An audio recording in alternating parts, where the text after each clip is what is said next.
ಕೇಂದ್ರ ಗೃಹ ಸಚಿವ ಅಮಿತ್ ಶಾ ಅಧಿಕೃತವಾಗಿ ಸ್ಪಷ್ಟಪಡಿಸಿದ್ದಾರೆ. ಚಲಿಸುತ್ತಿದ್ದ I-20 ಕಾರ್ನಲ್ಲಿ ಬ್ಲಾಸ್ಟ್ ಆಗಿದೆ.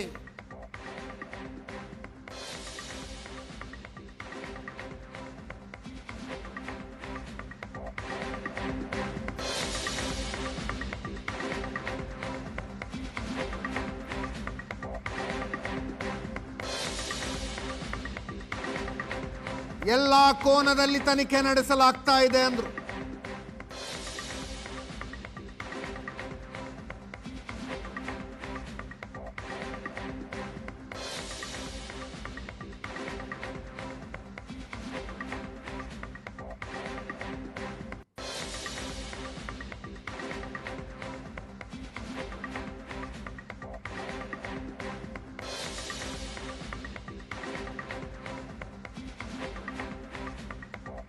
ಗಾಯಾಳುಗಳು ದಾಖಲಾಗಿರುವ ಆಸ್ಪತ್ರೆಗೆ ಕೇಂದ್ರ ಗೃಹ ಸಚಿವ ಅಮಿತ್ ಶಾ ಭೇಟಿ ಕೊಡ್ತಾರೆ.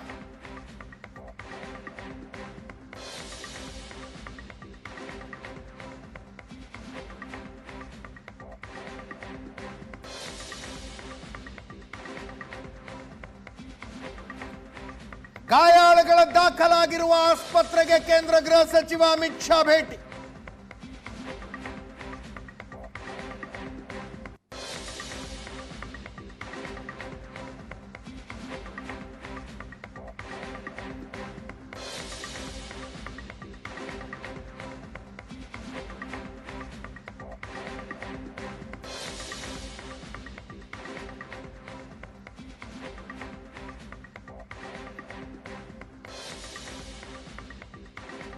ನಡೆದ ಕೂಡಲೇ ಇಲ್ಲಿ ತಕ್ಷಣಕ್ಕೆ ಇಲ್ಲಿ ಆಂಬ್ಯುಲೆನ್ಸ್ನವರು ಕೂಡ ಬಂದರು. ಹೇಗಾಯ್ತು ಅನ್ನೋಂಥದ್ದು ಕೂಡ ಅವರು ಹೇಳ್ತಾರೆ. ನಮ್ಮ ಜೊತೆ ಟೆಕ್ನಿಷಿಯನ್ ಇದ್ದಾರೆ, ಆಂಬ್ಯುಲೆನ್ಸ್ನ ಟೆಕ್ನಿಷಿಯನ್. ಹೇಗಾಯ್ತು सर जी? तुम्हारा नाम क्या बोलूं? रत्नेश कुमार गिरी। कितना टाइम के तुम वो कॉल आ गई? हमारे पास कॉल इमरजेंसी से जो है हेडक्वार्टर से जो आई 102 की मैं 7:10 यहाँ पहुँचा और कुछ यहाँ पर मैंने काफी भीड़ देखा। डीसीपी सीपी कई सुरक्षा तैनात एजेंसियां देखी और लोगों के बॉडी पार्ट्स इधर बिखरे हुए मुझे दिखाई दिए और जो गाड़ी जो ब्लास्ट हुई थी उसके भी पार्ट्स मैंने देखा।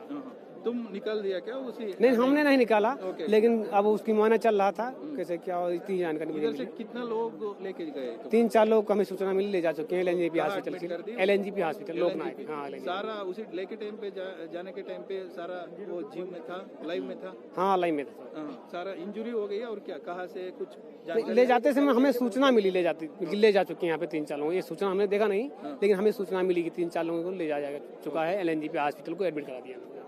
हाँ, इतना सूचना मिली भैया। ಸೊ ಅವ್ರು ಹೇಳ್ತಾ ಇದ್ರು, ನಾವಿಲ್ಲಿ ತಕ್ಷಣ ಇಲ್ಲಿ ಸ್ಪಾಟಿಗೆ ಬಂದ್ವಿ. ಇಲ್ಲಿ ನಾನು ಸೇರಿದಂತೆ ಹಲವಾರು ಜನರು ಈಗ ಆಲ್ರೆಡಿ ಇದ್ರು, 3-4 ಆಂಬ್ಯುಲೆನ್ಸ್. ಅವ್ರ ಜೊತೆಗೆ ನಾವು ಕೂಡ ಕೆಲಸವನ್ನ ಮಾಡಿದ್ವಿ. ಅಲ್ಲಿದ್ದಂಥವ್ರು ಸುಮಾರು 3-4 ಜನರನ್ನ ನಾನು ಆಸ್ಪತ್ರೆಗೆ ಕರ್ಕೊಂಡೋಗಿ LNGPಗೆ ಅಡ್ಮಿಟ್ ಕೂಡ ಮಾಡಿದ್ವಿ. ಅವರೆಲ್ಲರೂ ಕೂಡ ಜೀವಂತವಾಗಿದ್ರು ನಾವು ಕರ್ಕೊಂಡು ಹೋಗುವಂತ ಸಂದರ್ಭದಲ್ಲಿ ಅಂತ ಹೇಳ್ತಾ ಇರುವಂತದ್ದು. ಅದರ ಸಂಖ್ಯೆ, ಸಾವಿನ ಸಂಖ್ಯೆ 11 ಕೂಡ ದಾಟಿರುವಂತದ್ದು. ಹಾಗಾಗಿ ಆತಂಕ ಮತ್ತಷ್ಟು ಹೆಚ್ಚಾಗ್ತಾನೆ ಇದೆ. ಏನು ಇದರ ಘಟನೆ ಹಿಂದೆ, ಈ ಸ್ಫೋಟದ ಹಿಂದೆ ಅನ್ನುವಂತಹ ಕಾರಣ ಇನ್ನೂ ಕೂಡ ತಿಳಿಬೇಕಾಗಿರುವಂತದ್ದು. ಕ್ಯಾಮರಾ ಪರ್ಸನ್ ಕೈಲಾಶ್ ಜೊತೆ ಡೆಲ್ಲಿ ಮಂಜು, ಏಷ್ಯಾನೆಟ್ ಸುವರ್ಣ ನ್ಯೂಸ್, ನವದೆಹಲಿ.